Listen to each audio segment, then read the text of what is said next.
course. You guys watch Arsenal game. Arsenal beat Sheffield United 2-1, and my boy Pepe them. What do you guys think Of the whole game or just of the whole game? the one thing I love right now with Arsenal is we are starting to have an identity. Yeah. Like, like even though Liverpool lost today and Man City lost last week to Leicester, but even those teams, even Leeds, those teams have an identity. Yeah. That a brand that their supporters have come to know and love. It's okay, this is our identity, this is how we play. I like now that with Arsenal, with Arteta being the boss, that we're having an identity that I can believe in and I can buy into. And what is our identity then? Well, one thing is I noticed that we don't focus on our losses anymore. Because I know in previous Arsenal teams, when they lose a game, it gets into their head. And when they get into their head, they don't do well in the upcoming games. But this team have this ability to actually put the loss behind them and focus on the next game. And these players are young, but I believe they have a very, very strong mentality that tells them, look, we lost, but we need to keep pressing forward. And I think this team is strong mentally. So I think that's the main thing I've noticed about our Arsenal. Can I jump in there too and say, I think one thing that's really helped us is, I know it's sad to say, but not having fans there. Because the fans not being there coincided with Arteta really imprinting his style on the team and being able to communicate his ideas on the field. And also, it happened at a period too where the team, the young players and some of the older players were able to win trophies. And that winning mentality breeds confidence. I just want to speak about my point there. Like, nothing speaks better than winning a trophy. A lot of times when you win trophy, you build that confidence, especially with young players. Yes. And I think it goes into this season where you can see that, to go back to the identity, each player now know their role. A lot of times when teams don't have identities, each player tends to take on extra roles that are comfortable with. With this Arsenal team, I don't see that. I feel like every player, they know their limits and they play within that balance. And it looks like a well-oiled and well-structured machine. Yes. I mean, but so now the transfer window closes tomorrow morning, right? Or tonight? Probably tonight or soon. Yeah. 6 hours from whenever it happens, we're behind, right? Yeah. And now we have a desire. We're still looking to get like a defensive midfield, like Thomas Partey. We're still looking to get like a war. But I heard like the French league said that the president of Lyon said that they're not going to sell any players after Friday. So Awar is now off the market. Yeah, I don't believe that guy. Apparently, Real Madrid has actually put a bid for Awar. That's what I heard too. And Juventus are interested in Awar too. Yeah, so I don't know if I would believe what Lyon's president would say about it. So I think he's just trying to make as much money. Yeah, he's a good negotiator. He's known for that. Yeah. What I would say is two things. I don't think Arsenal's owner, Kroenke's, are really investing in the typical way in the team. Like if you see the owners, the teams that have won the league the past 7 to 10 years, there's a direct correlation between the owners putting money in the team and the team winning the league. Chelsea with Abramovich, the Man City team. The only outlier was Leicester City. Yeah. Man City, Chelsea, Liverpool, all those teams have had direct money injection to buy the players they need to then go win that championship. I feel like we have a good coach now. We have great coach. I won't call him great yet because he's really good. You have to be great, you have to have won consistently over time. But you can see he has all the recipe to become a great coach. Just give him the tools he needs and then really judge him after that. Right? And because he himself too wants to succeed as a manager. He's a new manager, right? So people think of him as Pep Guardiola's assistant. He wants to make a name for himself. So he has that desire to win trophies and to make a name. So at this point in time, he wants to make sure that he dots his I's, crosses his T's to make sure that Arsenal is made after his own image. Right now you can see it, but it's not fully materialized yet. We can see that the team is not having an identity, as my brother alluded to. But the team is, like I said, has a very strong mentality, and they have a good future. They have a good future. I see a good future for the team. Speaking of identity, would it be interested if Arsenal in the last minute, instead of going for Thomas Partey, you put in a bid for Calvin Phillips from Leeds? We're not going to get him. What do you think about Calvin Phillips at Arsenal though? Come on. Like he's that kind of player we would need. He's essentially Thomas Partey, but like with more of like a, I think passing range. I'm sorry, I was going to comment on Calvin Phillips. Reason being, I watched the game Leeds played against Man City, and he was poor in the first half because Man City targeted him. What I really liked about him was he figured out a way to grow into the game. He didn't let it bother him that he had a poor first half. And that's what I like about players. Like if I was a coach, I want talented players, don't get me wrong. Like you have to be at the bar or better. But I look at the mentality of the player. Like how does he handle, like bad games or bad situations? What is his psyche? What is his makeup? And he has a strong mind. So what were your thoughts about his second half performance then? I thought his second half performance was mature beyond his age. And that's something that all the greats have always had. Henry, Fabregas, you can just tell. Like Messi, that guy has his, obviously they're talented, of course, but you just have a mentality that's just way above his age, and I think it is serving really, really well. So what happened to Liverpool? I mean, like, what happened to Liverpool? I mean, like, they got... I think they thought they were going to play Arsenal. Because the first two times they played Arsenal, right? Yeah. Arsenal just sat back and were trying to catch them on the counter-attack. And that was our biggest downfall because they knew they could just overload us on the wings and just completely dominate us. As the Villa came to play, we're like, we're going to attack you, if you attack us, whatever. They kind of came out there like Leeds. When Leeds went to play, then Leeds they were trying to score.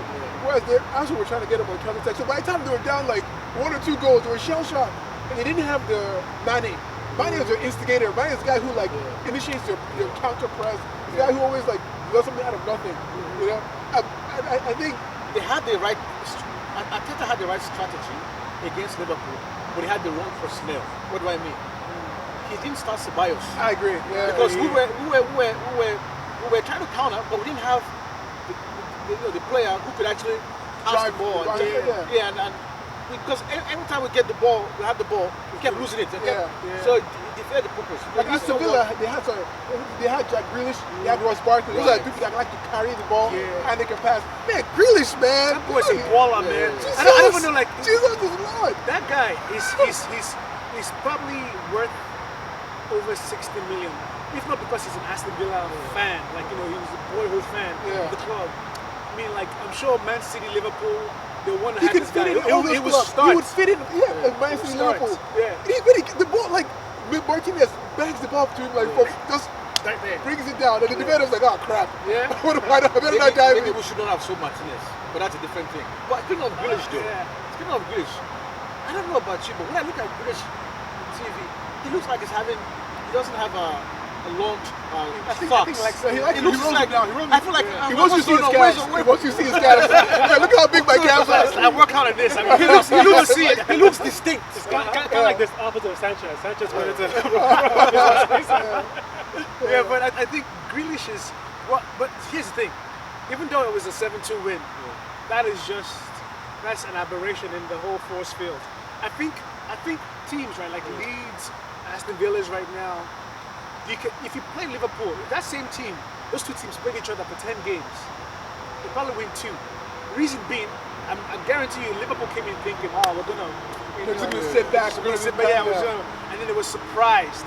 Kind of like Man City was surprised by Leeds. Like if you watch the Man City Leeds game, Leeds for the first 10 minutes were playing unlike Leeds.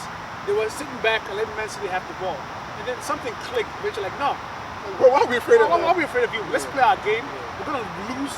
Fall on our own sword and die by our methods. And as soon as they started pressing Man City, they started getting their reward. But they cannot sustain that though. I don't know though. I think it goes back to what you said earlier about identity. I feel like it seems like Leeds, like when they went back to the identity in the second half, you can just tell the game was open. I like what the commentator said. It's like, wow, it looks like there's no midfield. It's like it's a wide open game, which is how Leeds like it. In fact, in that kind of game, Leeds really took the pedal on to Man City, which and they got the reward for it. I feel like going back to Arsenal, once I think we had our identity, but I think we still need to work out the pieces to make that identity flush out. I think once we have that there, it would be easier against things like Liverpool, where we would start to bias rather than starting the wrong player. Well, you know what is really interesting? I think that a lot of these teams right now do not have the added pressure of the fans. So they play with freedom, right? They don't. They have this freedom and they play, freedom, and they don't feel like, if I make a wrong pass, the fan is going to yell at me. So they play with freedom. That's why you hear of strange scoreline because there's no team exactly because there's really no away team. Right? It's the better like team it's really always session. wins. Yeah, exactly. So I think it has changed the dynamic of how things are. And one of the things sorry, bro. One of the things I want to mention is that with recent identity, right?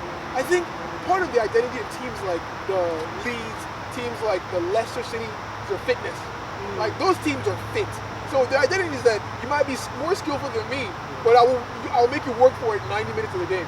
You see Leeds, they're just bombing up the field. They're right backs, left backs, just running. So after a while, like the skillful teams get tired. Let me jump in there, which is why I said it's not sustainable.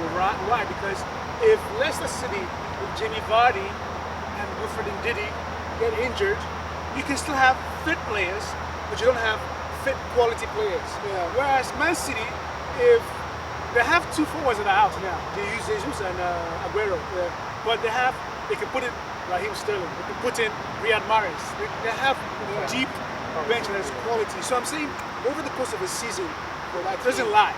Like Liverpool, today was an aberration. Man City last week was an aberration. I feel like those teams, yes, you can catch them in one-offs, which is why Arsenal can be a good cup team. You can catch Man City or Liverpool on a one-off. But over the course of a season, the real teams, like the real squads, because Man City have a squad where all 20, how many players allowed now? 22? Every more than that probably. More than that? Yeah. But every single player is like on an 8 and above. Whereas at Leeds, they have their first team is great. Don't get me wrong. They can compete. In order for Leeds to compete with Man City, they have to get their energy levels here because the skill level is not the same. For everyone on the team, there are a few players that the skill level is on par, but not 11v11. Exactly. Yeah. Speaking of that, how about Everton? Because remember, Oh my God! the next game League. is Liverpool versus Everton. That's the next game. That's the next game. That's the next game. Everton, Liverpool. Everton and Liverpool. Like, Everton has been a big surprise this season. Yeah. I mean, of course, if you look at the coach, Ancelotti, I mean, he's a fantastic world-class coach.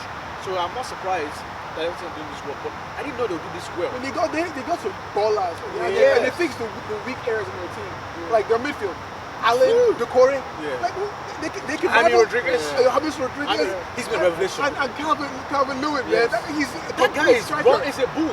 Yes. He jumped to the air. He's like 10 feet off the air with his leap. And he can finish too. And then you have Richarlison. They didn't do too bad last season too. So confidence, they're already there. You know they can do well. And Richarlison too. The guy is good. He's skillful. He's very tenacious and he's skillful and with all those players, Iwobi's on the bench, Walker's on the bench, all the Arsenal rejects. Even Arsenal rejects. Iwobi's proving. He might even start. He gave an assist actually for the goal. He might even start the next game because Richarlison's injured. Yeah, Iwobi came in for Richarlison and he didn't look like out of place. Like he looked like he belonged. But Iwobi doesn't impress me, man. Iwobi. He just doesn't impress me. I think at all. Iwobi never had the luxury of playing in a team with a good spine. Like Everton right now have an amazingly powerful spine. Like think about it. People don't realize that Luka Ding was a Barcelona player. Yeremina was a Barcelona player, right? So you have ball playing defenders who like to defend too. Then you have in their spine Alan and Decore. Decore is like a horse. It's like back and forth, doesn't get tired. And then you add that creativity, James Rodriguez. But then you have their front line, they work. Yeah, they do. They work. So now, if one of them gets injured, or two people get injured, like Alan got injured. Alan's injured. So is Richarlison too. Exactly. Now, now you see the quality drop. Because you can have another squad player. How long is he out there? I hope it's out for a while.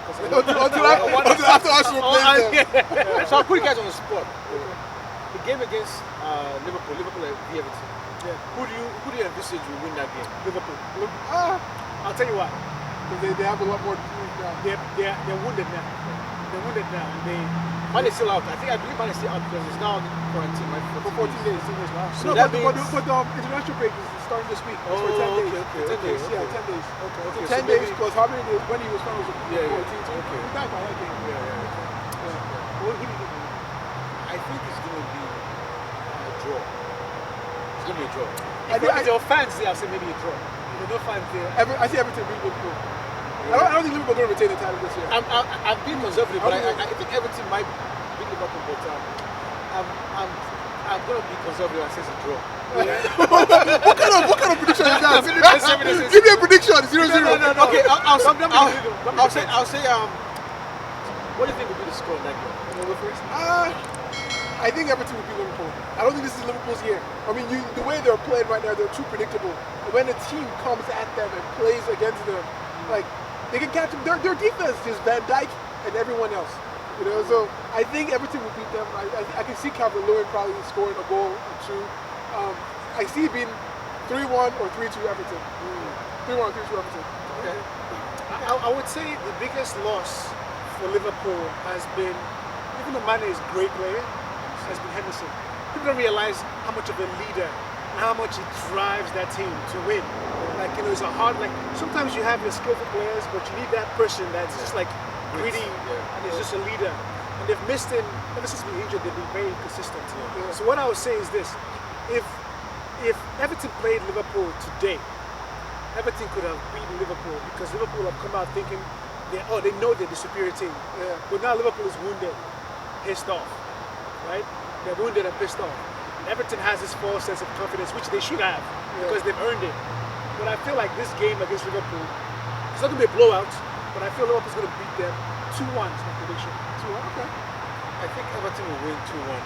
Now, I believe your point is very valid, but I believe Ancelotti will not let the boys sit on their backside and think that they've won the league. He's experienced. He's experienced. You know, all this world done could like.